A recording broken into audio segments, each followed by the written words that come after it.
അച്യുതന് 7 പ്രധാനപ്പെട്ട മറുപടി വാദങ്ങളാണല്ലോ എഴുതി നൽകിയിരിക്കുന്നത്. നേരിട്ട് യുവതീ പ്രവേശനവുമായി ബന്ധപ്പെട്ടുള്ള നിലപാട് പറച്ചിലല്ലോ അത്. അതിൽ പ്രധാനപ്പെട്ടത് ഏതാണ് അച്യുതൻ?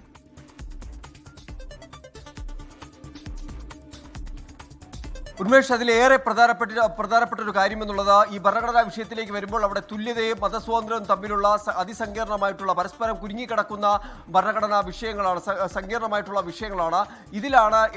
ഇതിലെന്താണ് എന്നുള്ളതാണ് നമുക്ക് ഏറെ ശ്രദ്ധേയമായ കാര്യം. സുപ്രീം കോടതി പോലും വ്യക്തമാക്കിയത് അവിടെ ഒരു പ്രശ്നം നേരിടുന്നുണ്ട്. അതായത് ഈ മതസ്വാതന്ത്ര്യവും സ്ത്രീ അവകാശങ്ങളും സംബന്ധിച്ചുള്ള കാര്യങ്ങളിൽ മതാചാരങ്ങളിൽ കോടതി ഇടപെട്ടുകൊണ്ട് ലിംഗസമത്വം ഉറപ്പാക്കണോ എന്ന കാര്യമാണ് കോടതി തന്നെ പരിശോധിക്കാനായി ഒരുങ്ങുന്നത്. അതുകൊണ്ട് തന്നെയാണ് കക്ഷികളോട് ഈ 7 ഭരണഘടനാ വിഷയങ്ങളിൽ അവരുടെ വാദങ്ങൾ എഴുതി നൽകാനും സുപ്രീം കോടതി ഇതുമായി ബന്ധപ്പെട്ട നിർദ്ദേശിച്ചത്. അവിടേക്ക് വരുമ്പോഴാണ് സംസ്ഥാന സർക്കാർ പറഞ്ഞിരിക്കുന്ന ഒരു കാര്യം, ഇവിടെ അതായത് ഈ ഭരണഘടനാ പരമായ കാര്യങ്ങൾക്ക് അപ്പുറം ആ മതാചാരവുമായി ബന്ധപ്പെട്ട ആ മതാചാരത്തിലെ തന്നെ പണ്ഡിതരായ ആളുകളുടെ അഭിപ്രായങ്ങൾ കണക്കിലെടുത്തുകൊണ്ടൊരു തീരുമാനത്തിലേക്ക് എത്തണം.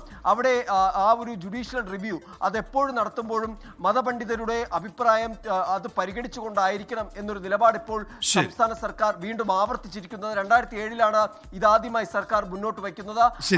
ഏതായാലും ഇപ്പോൾ സത്യവാങ്മൂലം സുപ്രീം കോടതിയിൽ എത്തിയിരിക്കുകയാണ്. അതിന്റെ വിശദാംശങ്ങൾ പുറത്തുവരുന്നു. തെരഞ്ഞെടുപ്പ് അത് രാഷ്ട്രീയ വിഷയമാവുകയും ചെയ്യും. ലോകത്തെവിടെയായാലും ഏത് സമയത്തും 24 വാർത്തകളും ഓഗ്മെന്റഡ് റിയാലിറ്റി പാക്കേജുകളും എക്സ്പ്ലെയിനറുകളും വിശദമായി കാണാൻ ഞങ്ങളുടെ യൂട്യൂബ് ചാനൽ നിങ്ങൾക്ക് സബ്സ്ക്രൈബ് ചെയ്യാം.